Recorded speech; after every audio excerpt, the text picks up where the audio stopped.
भगवान किसके भूखे हैं। एक बार की बात है। एक नगर में गृहस्थी जीवन में रहने वाले एक बहुत ही अच्छे त्यागी और विचारवान पंडित जी रहते थे। वह गृहस्थी जीवन में रहकर भी त्याग की भावना रखते थे। पंडित जी एक मंदिर में कथा भागवत किया करते थे। गांव के काफी लोग पंडित जी की कथा सुनने के लिए रोज आते थे। उनमें एक धनी आदमी था, तो वह पंडित जी की कथा भागवत से प्रेरित होकर पंडित जी के पास गया और पंडित जी को कहा कि महाराज, मुझे कोई सेवा बताओ। तो पहले तो पंडित जी ने मना कर दिया, लेकिन वह काफ़ी पीछे पड़ गया। तो पंडित जी ने उसको कहा कि तुम एक काम करो, तुमको भगवान ने बहुत धन दिया है, तो तुम भूखों को भोजन करवाया करो। तो उसने लोगों को भोजन करवाना शुरू कर दिया। उसको भोजन करवाते हुए काफ़ी दिन हो गए। तो क्या होता है, मनुष्य को कहीं ना कहीं अभिमान आ ही जाता है। तो उसको भी कुछ कुछ अभिमान आना चालू हो गया। वह सोचता कि मैं देखो कितने लोगों को भोजन करवाता हूँ। इस प्रकार से वह जिस वक्त पर भोजन करवाता, अगर उसके बाद में कोई भोजन के लिए आ जाता तो वह उसका अपमान कर देता और क्रोध में आकर आने वाले भूखे लोगों का तिरस्कार करता और ना जाने क्या क्या गालियां देता रहता। तो एक बार क्या हुआ, पंडित जी ने आसपास के लोगों से पूछा कि जो वह धनी आदमी है, उसको एक काम बताया था, तो उसका काम कैसा चल रहा है।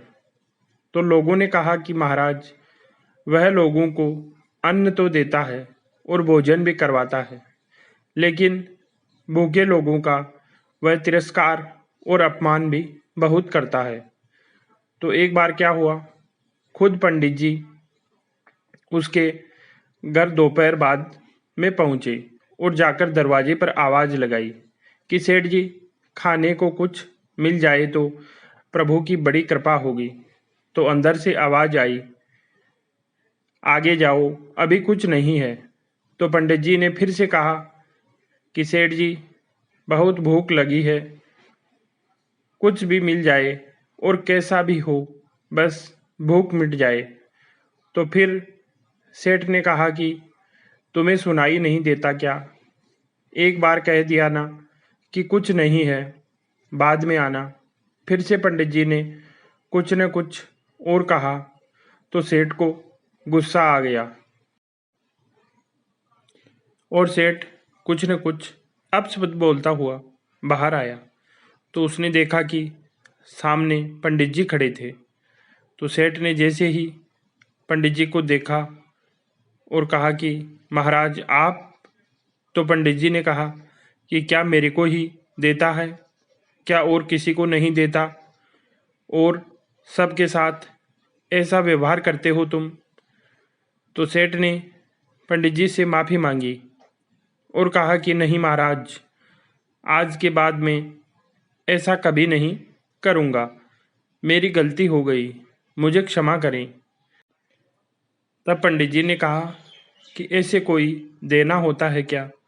तुमने कितनों का अपमान किया है, कितनों का तिरस्कार किया है, कितने भूखों को सताया है। तुम्हें पता भी है इसका क्या फल मिलता है। जो तुम अन्य लोगों को देते हो वह भी तुम्हारा बेकार ही जाता है, उसका भी तुम्हें फल नहीं मिलता है। तब सेठ ने कहा कि महाराज, आज के बाद में ऐसी गलती कभी नहीं करूँगा। ऐसा कहकर पंडित जी वहाँ से आ गए। अब क्या होता है, सेठ के वहाँ पर कोई भी मांगने जाता है तो सेठ उसका आदर सत्कार करता है और उसको अच्छे से भोजन करवाता और उनको अन्नदान भी करता। इसलिए कहानी में बताया गया है कि सभी को भगवान के स्वरूप देखो। क्या पता किस वक्त पर भगवान आ जाए। जो मनुष्य आदर सत्कार से, प्रेम से और अच्छी भावना से देता है, उसके भगवान कभी न कभी किसी भी रूप में जरूर आते हैं, क्योंकि भगवान प्रेम और भाव के भूखे हैं। जहाँ पर यह उनको मिलते हैं वह वहाँ जरूर पहुँचते हैं। इसलिए तो कहते हैं, दुर्योधन का मेवा त्यागा, साग विदुरगर खायो।